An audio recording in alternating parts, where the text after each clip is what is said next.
Hello बच्चों, let us see the question.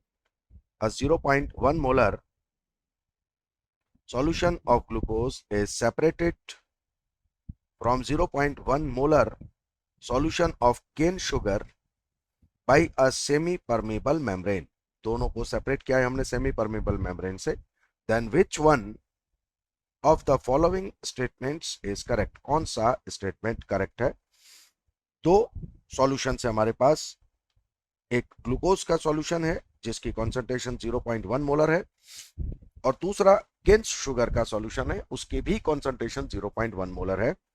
As concentrations of both solutions are same,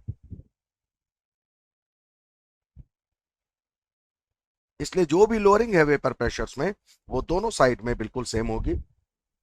इसका मतलब हुआ कि जो प्रेशर ग्लूकोज सॉल्यूशन पर है वही सॉल्यूशन केन शुगर सॉल्यूशन पर भी है. ये दोनों प्रेशर सेम है. There is no flow of solvent, क्योंकि जब दोनों तरफ के प्रेशर सेम है तो लिक्विड किसी भी एक पर्टिकुलर डायरेक्शन में फ्लो नहीं होगा.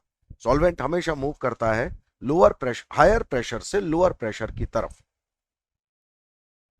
हायर प्रेशर उस तरफ होता है जिस तरफ लो कॉन्सेंट्रेशन होता है, लोअर प्रेशर उस साइड में होता है जिस तरफ हायर कॉन्सेंट्रेशन होता है, क्योंकि हायर कॉन्सेंट्रेशन का मतलब है आपने ज्यादा सॉल्यूट ऐड किया है.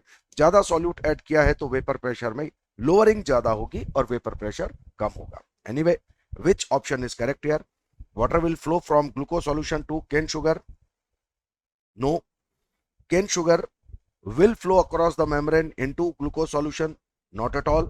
केन शुगर तो मूव नहीं करेगा, सॉल्यूट तो वैसे भी मूव नहीं करता है. Glucose will flow across the membrane? Not at all. There will be no net movement across the semi-permeable membrane.